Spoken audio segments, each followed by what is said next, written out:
नमस्कार साथियों, मेरा नाम संजय झा है और मैं YouTube channel Sanjay Jha speaks की ओर से आप सभी का अभिवादन करता हूं। साथियों, अभी दुनिया भर में 3 जहाज़ों ने तहलका मचा रखा है और ये चर्चा का विषय भी बना हुआ है और इसका सीधा संबंध भारत से है और इसका सीधा संबंध चीन से है। तो दोस्तों, आइए हम बात करते हैं कि ये तीनों जहाज़ क्या है और क्यों ये चर्चा का विषय बने हुए हैं और क्यों भारत और चीन के साथ इसके ताल्लुकात हैं और क्यों इसने दुनिया भर में एक दुनिया भर के कूटनीतिक मामलों में एक गर्माहट पैदा कर दी है। दोस्तों, सबसे पहले हम बात करते हैं चीन का युआन वांग 5 जहाज़ की। दोस्तों, ये जो जहाज़ है इसको 12 अगस्त से लेकर के 17 अगस्त तक इसको यहाँ रुकना था कोलंबो में। कोलंबो नहीं, श्रीलंका का जो हम्बनटोटा बंदरगाह है यहाँ रुकना था। इस जहाज़ को रुकना इसलिए था कि इसको श्रीलंका के हम्बनटोटा बंदरगाह, जैसा कि आप पहले से जानते हैं कि इस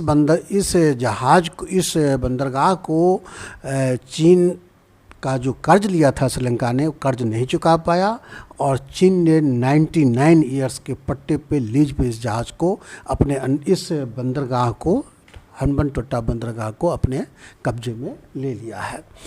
अब उसकी देख रेख, उसका सब कुछ चीन के अंडर में है और केवल इस बंदरगाह की बात नहीं है, 15,000 वर्ग किलोमीटर का जो आसपास का क्षेत्र है वो भी चीन के कब्जे में जा चुका है। अब सवाल ये है कि चीन यहाँ पे जो अपना जहाज़ यहाँ भेज रहा है, उस जहाज़ को क्यों भेज रहा है। दोस्तों, आपको अच्छी तरह ये समझना चाहिए कि ये जो जहाज़ है ये हर तरह की जासूसी करने में सक्षम है।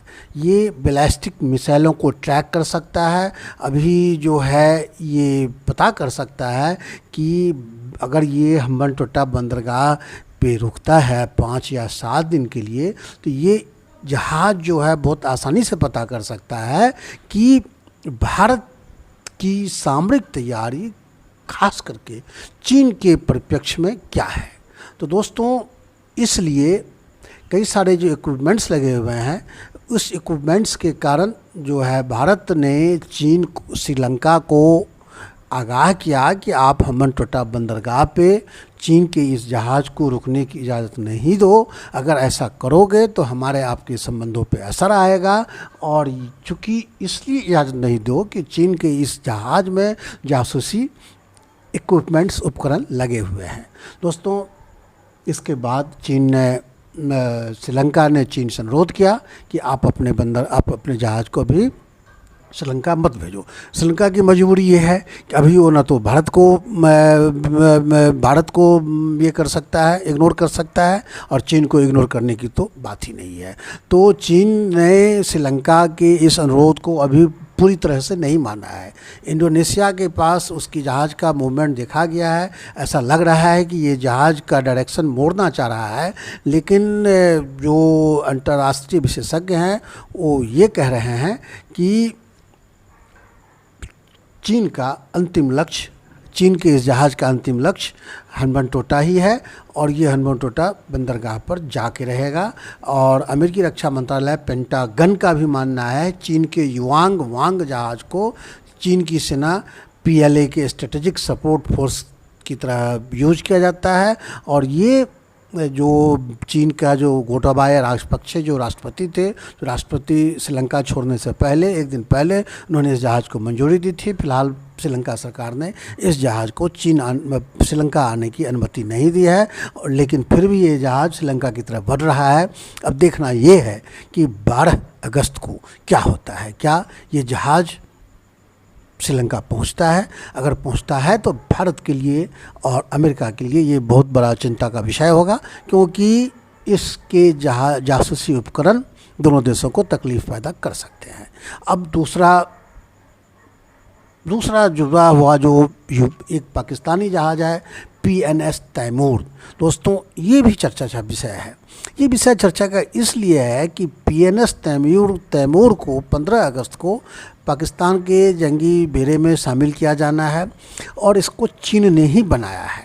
और चीन ने जो बनाया है और ये चीन से चल चुका है, इसको 15 अगस्त को पाकिस्तान पहुंचना है, जहां इसको पाकिस्तान के जंगी बेड़े में इसको शामिल होना है। इस जहाज़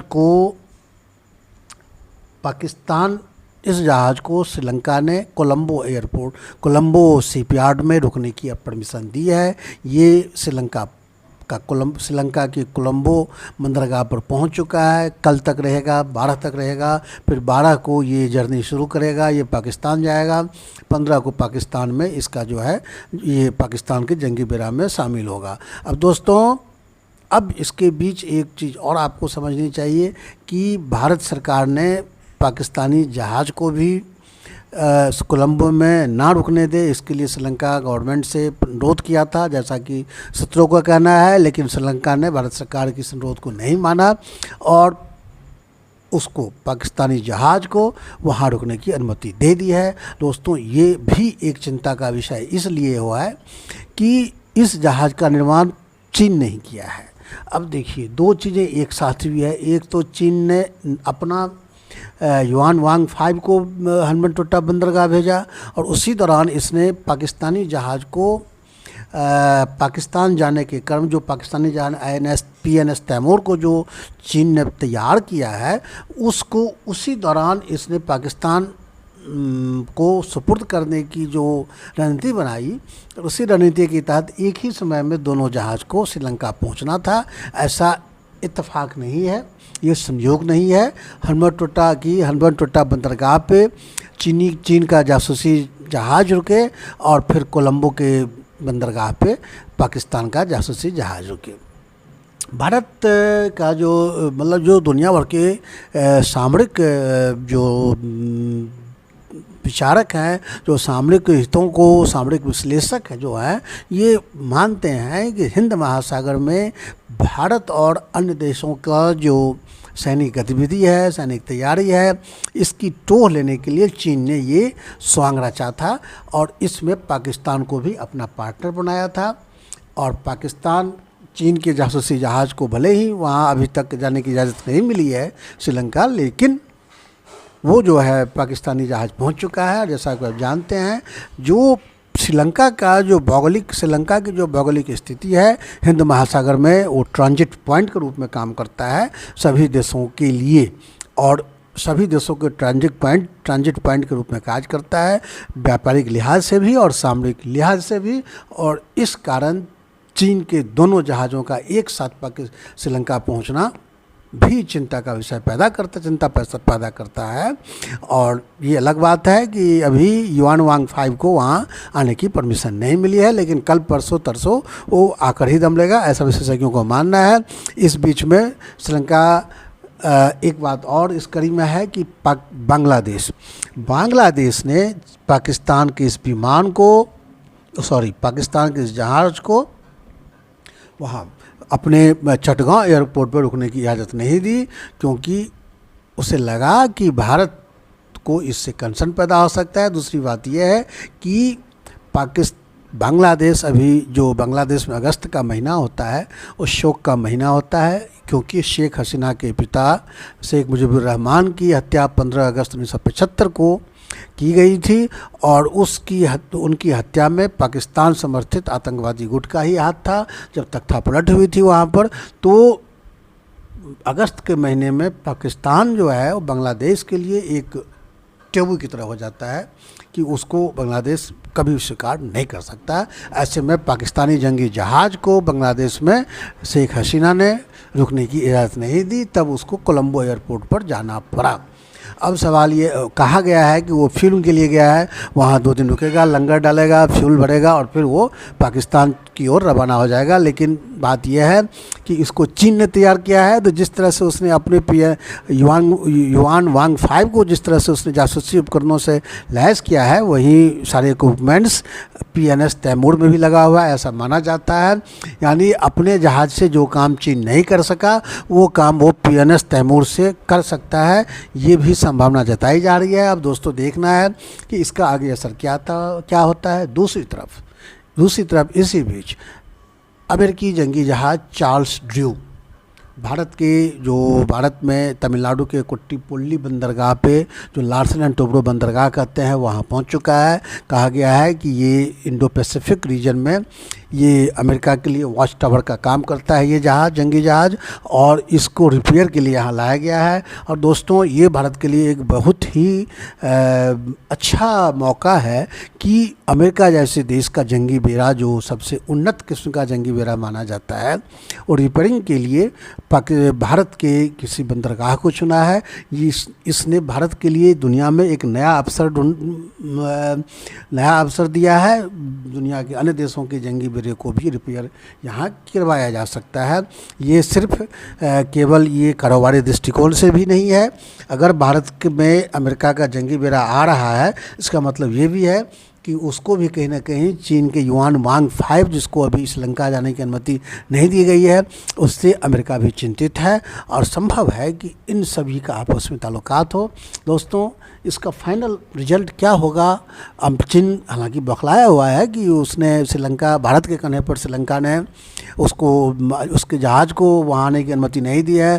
चीन के विदेश विभाग ने इसको लेकर कड़ी प्रतिक्रिया की है। उसने भारत पर आरोप लगाया है कि चीन और श्रीलंका के संबंधों में, द्विपक्षीय संबंधों में भारत जो है खलनायक की भूमिका अदा कर रहा है, भारत टांग अड़ा रहा है। बहरहाल चीन की बौखलाहट से भारत पर कोई फ़र्क नहीं पड़ा है। लेकिन दोस्तों, एक चीज़ आप ध्यान रखिएगा कि एक तरफ ताइवान को घेर करके चीन जो है ताइवान को सबक सिखाना चाहता है, दूसरी तरफ वो भारत को परेशान करने के लिए उसने अपना जंगी जहाज़ श्रीलंका भेजा है। इसका मतलब ये है कि भारत को वो एक क्षण के लिए भी भूल नहीं रहा है। यानी उसका जो एशिया में जो उसका टारगेट है, उसको ये समझ में आ गया है कि एशिया में उसका वर्चस्व तब तक स्थापित नहीं हो सकता जब तक भारत उसके साथ ना हो या भारत को वो कमज़ोर ना कर दे। तो ये जो उसका टारगेट है, उसको वो पूरा करने के लिए प्रतिबद्ध है। और इस पूरे प्रकरण का एक निचोड़ यही है कि चीन भारत को चाहकर भी नहीं भूल पा रहा है। अब दोस्तों, देखना ये है, मैंने अभी आपके इस वीडियो के साथ मैंने कुछ स्क्रीनशॉट्स, कुछ फोटोग्राफ्स शेयर किए हैं। उम्मीद है कुछ स्क्रीनशॉट्स की मदद से आपको चीज़ों को समझने में आसानी होगी। आप ये भी समझ पाएंगे कि चीन दरअसल चाहता क्या है, अब भारत से उसे परेशानी किस बात को लेकर है। दोस्तों, मैं इस वीडियो को ये ख़त्म करता हूँ। उम्मीद है कि आपको ये वीडियो अच्छा लगा होगा। अगर ऐसा है तो आप मेरे चैनल को सब्सक्राइब कीजिए और इस वीडियो को लाइक कीजिए। थैंक यू दोस्तों।